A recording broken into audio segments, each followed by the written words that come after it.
With the conclusion of the Legendary Week 2018, Rayquaza was defeated the most, so now we've got more windy Pokemon in our eggs, and we have some new windy Pokemon raid bosses. With that, we have 3 new Tier 3 solo challenges to try to conquer, or 3 new Pokemon that we can get raid rewards from without having to group up with people. Starmie, Aerodactyl, and Claydol. So I'm going to give you some tips on how to beat them. Starting out with Starmie, I'd say #1 recommendation is to use Tyranitar. I don't think I need to tell you guys using Tyranitar against a Psychic type Pokemon is a good idea, but here I am letting you know that Tyranitar is going to be one of your better picks for this raid using the Bite Crunch set. Now you're probably thinking, Ryan Swag, I'm not sure about that. I think I might need a graph to back it up. And you know what? I'm not making a graph for these raids. You want to know why? Why? GamePress has already done it for me. Yeah, if you're not aware, on the GamePress website, if you go to the Counters tab, aw dang,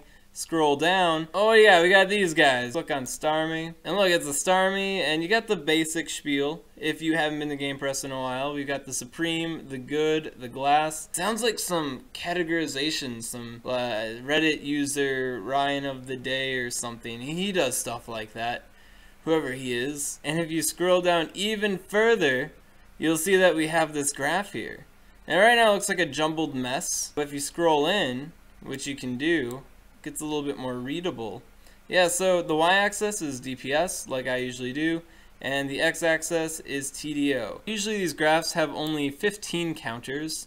Right now this one has more than 15 because they just put the Pokebattler outputs all over it, and then they tell me to edit it down to 15 or less, so it loads a little bit better on mobile. Yeah, looking at this graph, we see that Tyranitar is one of the best, and of course Raikou is the best. Well, I'm sitting drinking thinking about how to give you tips to beat Starmie, water Psychic type Pokemon. I think it's really obvious that Raikou is one of the top picks. You got Shadow Ball Mewtwo there, which we're not allowed to talk about because it's Mewtwo, and Tyranitar, one of the better picks.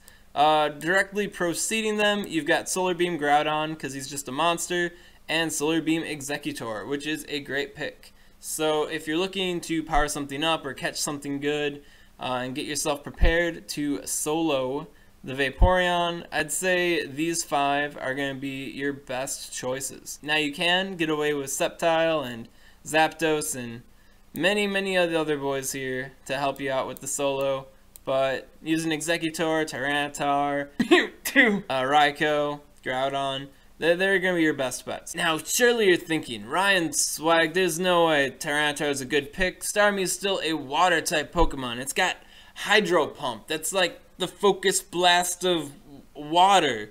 What are you telling me I'm going to use Tyranitar to beat that? Let's check Pokebattler out. So this is the Pokebattler page for the raid boss Starmie.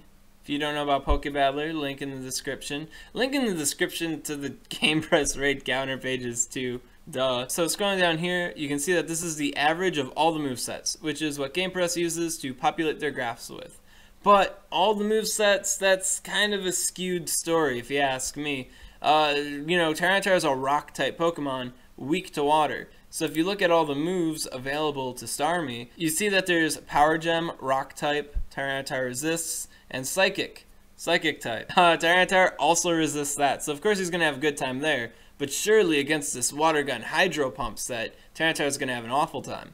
Well, let's see. Click on it. Ooh, and he's still doing pretty good. His time to win is 152.5, which is under 180 seconds, which means he's good for the solo. Alright, here the death counter is saying that these level 40 Tyranitars, it takes about 5 of them. 4 deaths, so 5 Pokemon. And you're like, oh man, Ryan Swag, there it is. That's how you know that he's not a great pick like Raikou. Well, look at Raikou. He's doing it a bit faster, 147. So he's doing it like 5 seconds faster. Aw man. And he still has 5 Raikous to do it. So, is Tyranitar a bad pick for this raid? No, it's a Psychic type Pokemon. Tyranitar is a great pick for this raid. Show me a Psychic type Pokemon where Tyranitar isn't great, other than Claydol. And yeah, you can see here that against the Hydro Pump, Exeggutor is kind of eking it out, has a little bit more tankiness. So, ooh, Eggs is back in the saddle. repping that Solar Beam like a boss. Overall, the Starmie raid isn't that difficult. You can solo it with level 30 Pokemon, Raikou, Mewtwo, Tyranitar, Groudon, Executor, Zapdos, Sceptile, Gengar, Venusaur. This is not the Poke Rap. These are the Pokemon that you can use to defeat Starmie with at level 30. It's a pretty easy solo, all things considered. So moving on, let's talk about Aerodactyl. So we're back on the Game Press here. I'm just going to hit the back tab, get back to the raid counters, and oh look, who's this flying, scary pterodactyl boy? That is Aerodactyl. Who are the best counters here? We got Kyogre and Raikou. Are you surprised? It's a rock flying type. Weak to electric, weak to water, so the gods of that just take a big old dump on this bird. Who's the bird now? Aerodactyl is. I don't know where I was going with that joke. And yeah, you can see it right here on the raid graph. Aw man, look who stands above everyone else, mighty, tall, and proud. It is Raikou and Kyogre. Who would have thunk? But if you don't have them, then yeah, Metagross, Aggron, Vaporeon, all excellent options for this.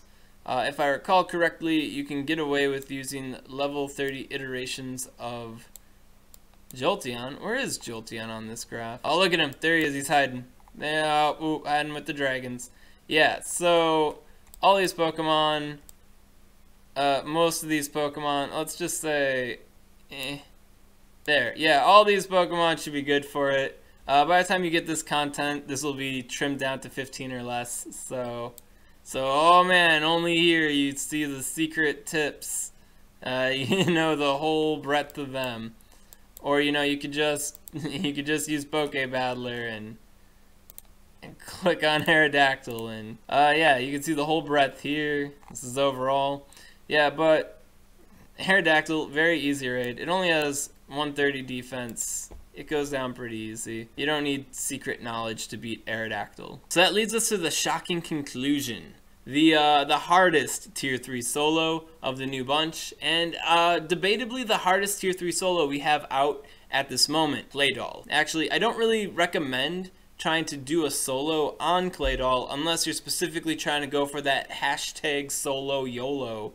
Claydol's really difficult. In fact, the solo queen, Kaido Nolan, actually failed on her first attempt to solo Claydol, and then subsequently womped it, posted it on YouTube. World's first weatherless Claydol solo. World's first recorded. Oh, said it. I don't want to be mean, but my friend Bioweapon, he messaged me that he did it first. He didn't even think it was special. He was like, yeah, it's a tier 3. I soloed it. Oh, it's a big deal. Apparently it is. Yeah, it's a hard solo. The Reverend Reversal, master of. Oh, he couldn't do it. Oh, shocker. Oh god, I shouldn't make bad jokes like that. One thing that's consistent with all of these solo attempts and completions is that you need at least one high level Kyogre. Without Kyogre, you can technically do it, it's going to be pretty difficult. Since this particular solo is so needlepoint high end, I'm just going to go straight to the Pokebattler on it. This is level 30 simulations right now. You can see that nobody here is getting the 180. Yeah, they're all higher than that. We gotta go deeper. Yeah, like I said, if you're going for the solo, you're going for glory, not for the raid rewards. So you're level 40, you're going for glory, and you can see that Kyogre's got 166 seconds, so you can get that hashtag YOLO solo there. Mewtwo, 186, not quite making it. Same with Gyarados, and basically everybody else except for Shadowclaw Gengar. Since this is more of a time issue than a fainting out issue, we want to sort it to time to win, the fastest counters. And yeah, what'd you expect? Yeah, and to clarify, this is only Shadowclaw. You can go to single and you can see the individual movesets. And Hex is 189.1 seconds, so not exactly enough for the solo. If you look at the specific movesets, not just the average ones, you can see that Hex does get pretty close. So if you do have a Hex Gengar and you do have one powered up super strong Kyogre, you could still use that Gengar to try to help for the solo, because the solos that have been done have involved Gyarados and Mewtwo's, and as you can tell, their time to wins aren't exactly stellar either. So for that reason, I really don't recommend going after it or trying to power up a team specifically for it unless you're going for glory. If you're looking for the easy raid rewards, just stick to what you know, beat down on that Machamp. Aerodactyl's super easy, Starmie is crazy easy, so have a good time with that and avoid this floating monstrosity that is the Claydol. So yeah, those are the new tier 3 raid bosses and how you can solo them. Refresher, Starmie, it's super easy. Use Raikou, use Tyranitar. If you have a Shadow Ball Mewtwo, use that. If you don't have those options, grass and electric types. It's the easy fight for the most part. You should be successful. Having a Tyranitar or Raikou will make things go a lot more smoothly for you. Even against the Hydro Pump, Tyranitar is great. So yeah, dude's like ridiculously broke. Well, what do you expect? Against Aerodactyl, you can just blow on it. You can just, the moment you push go, you just wait 2 minutes for the countdown timer to go down, and then you just win and you get your items. And that's how the Aerodactyl fight goes. Use the basic tips, man. That's what the GamePress and the Pokebattler, it's what they're there for. And these easy boys, use the good Pokemon. And as for Claydol, unless you're going for glory and you want to have that personal achievement, or you want that glory and you want to show it to the world on the YouTube, I really don't suggest trying to hunt down Claydol. Like, even with the Kyogres, the solo is pretty thin. So it's not so thin like Flareon and Ninetales were. It's definitely repeatable and achievable with Kyogre, but without one super strong solid Kyogre, it probably isn't going to happen unless you have a whole mess of Gengars with Shadow Claw. And the only person I know that has that many Gengars with Shadow Claw is King Ive. Good luck with that. If you're interested in seeing some of these solos in action, I know Kaido Nolan posts all of her solos, so link to her channel in the description. If you want to see the world's first Claydol, oh man, recorded weatherless solo by Kaido Nolan, link to that specifically also in the description. And oh man, some people said he did the solo without weather first, but he thought it was so easy it didn't need to be screenshotted or recorded. That's Bioweapon, and he came back and he did it a little bit faster than Kaido. I don't know why that matters, but his video in the description too. And those are the only two people that talk to me that have also let me know that they've done this solo. So enjoy that. But yeah, best I can do on the fly here. If you're curious about the breakpoints, the bulk points, all that stuff, the calculator's in the description. If you don't know what that all means, video guides in the description for bulk points and breakpoints. If you're watching SwagTips and you don't know what a breakpoint or a bulk point is, like, then watch the videos. They're very helpful to learn about that. And as always, if you want the substantive tips on how to beat the raid bosses and they come out and what do I do when some guy says that and another guy says that, and you want the real, well, then make sure to subscribe to SwagTips, you silly. I'm used to, but hey, it's the best I can do on the fly here with finals. It's accelerated courses, so midterms are finals for me. Life, right? Nursing school life.